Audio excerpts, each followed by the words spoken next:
Hello दोस्तों, जीवन में संघर्ष की सच्ची कहानी में आप लोगों का स्वागत है। कहानी अंत तक सुनना, उसके बाद में कमेंट करके जरूर बताना कि आप लोगों को हमारी कहानी कैसी लगी। प्राचीन समय की बात है, एक शहर में एक व्यक्ति रहता था जिसका नाम था अमित।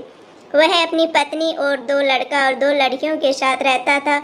वह किसी छोटे मोटे प्लांट में काम किया करता था। अमित और उसकी पत्नी खुशी खुशी अपना जीवन व्यतीत कर रहे थे। समय का चक्कर बीत रहा था और उनके लड़का लड़की बड़े होते जा रहे थे।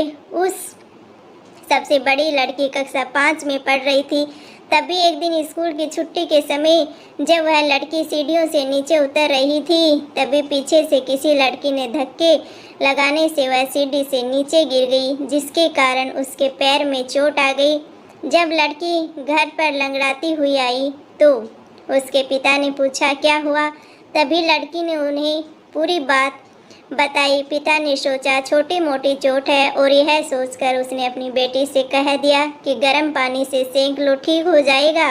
कुछ दिन बीतने के बाद लड़की का ये पैर फूलने लगा और उसे चलने में भी दिक्कत होने लगी। तभी उसके पिता ने कुछ लोगों की बातें सुनकर किसी एक ओझा को ले आए, जबकि उसे कुछ नहीं आता था और वह पैर ठीक नहीं कर पाया। कुछ समय बीतने के बाद जब उसकी लड़की की हालत और ज़्यादा खराब होती जा रही थी, तो एक दिन जब उसके पिता अकेले कहीं बैठे हुए थे तो मन में सोच रहे थे कि क्या करें। तभी सोचते सोचते उनके दिमाग में आया क्यों ना डॉक्टर को दिखाया जाए। तभी दूसरे दिन वह अपनी लड़की को लेकर वहीं पास के अस्पताल में जाते हैं। डॉक्टर जब लड़की को देखता है तो लड़की के पिता से कहता है कि जल्द ही इसका ऑपरेशन करना होगा, क्योंकि इस लड़की के पैर में एक बहुत बड़ा घाव हो चुका है, जिसके कारण लड़की का पैर भी काटना पड़ सकता है। पिता डॉक्टर से पूछता है कि ऑपरेशन के कितने पैसे लगेंगे। तभी डॉक्टर कहता है 50,000 रुपये लगेंगे।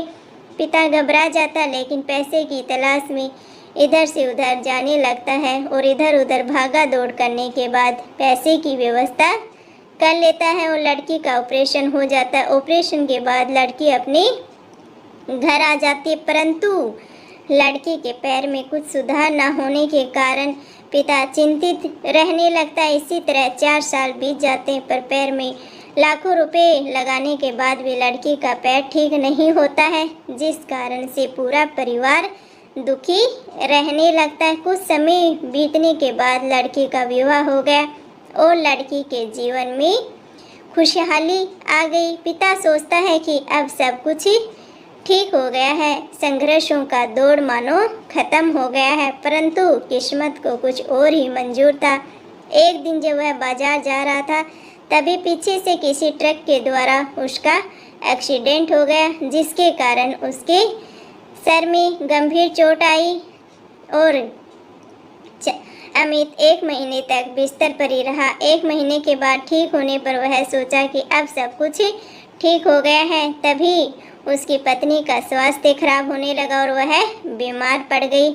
यहाँ वहाँ छोटे डॉक्टरों को दिखाने के बाद तबीयत और बिगड़ गई, जिसके कारण उन्हें वाराणसी के BHU अस्पताल में ले जाना पड़ा। वहाँ जाकर पता चला कि उसकी पत्नी के पेट में गंभीर बीमारी हो गई है, परंतु अमित को यह विश्वास था कि उसकी पत्नी ठीक हो जाएगी और अमित इसी विश्वास के साथ अपनी पत्नी को हमेशा वाराणसी के अस्पताल में ले जाने लगा। कुछ समय बीतने के बाद पत्नी की तबीयत में थोड़ा सुधार आने लगा। अमित ने सोचा अब सब कुछ ठीक हो जाएगा। एक बार जब वह अपनी पत्नी को वाराणसी के अस्पताल में ले गया, डॉक्टरों ने सभी रिपोर्ट को देखते हुए कहा सब कुछ ठीक है। अमित बहुत ही खुश हुआ और वह अपनी पत्नी के साथ अपने शहर वापस आ गया। अमित अगली सुबह सब कुछ ठीक था। अमित का बड़ा और छोटा बेटा दोनों स्कूल चले गए और अमित अपने काम पर चला गया। बड़ा बेटा स्कूल में सोच रहा था कि कल चलकर माँ से कुछ बातें करेंगे। तभी 11 बजे उसका मित्र आता और कहता है कि चलो तुम्हारी माँ की तबीयत खराब हो गई है। बड़ा बेटा दौड़ता हुआ अपने घर की तरफ आता है। तब तक बहुत ही देर हो गई होती है, उसकी माँ की मृत्यु हो चुकी होती है। बेटा माँ को देखकर फूट फूट कर रोने लगता है और वह अपनी माँ का अंतिम संस्कार करता है। 1 साल तक पूरा परिवार दुखी ही रहता है। कुछ समय बीतने के बाद दुखों के बादल छट जाते हैं और अमित अपने लड़का और लड़की के साथ सुख में जीवन बिताने लगता है। आज उसका परिवार खुशी खुशी से जीवन जी रहा है। दोस्तों, जीवन में सुख और दुख दिन और रात की तरह होते हैं, जो भी कभी स्थायी नहीं रहते हैं। इसलिए दुख के समय कभी भी हिम्मत नहीं हारनी चाहिए और सुख के समय कभी भी अहंकार नहीं करना चाहिए। इसलिए कहा गया है कि जीवन का दूसरा नाम ही संघर्ष है।